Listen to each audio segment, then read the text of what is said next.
చాలా అద్భుతంగా సినిమా ఆ ఘట్టం మామూలు కాదు అవార్డులు వస్తాయి ఏ సినిమాలో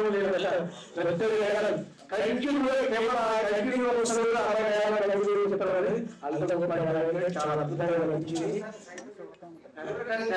కనిపిస్తుంది కానీ యాక్టింగ్ పరంగా చాలా బాగా చేసింది ఇప్పుడు కదా కానీ మన సినిమా నెక్స్ట్ మనం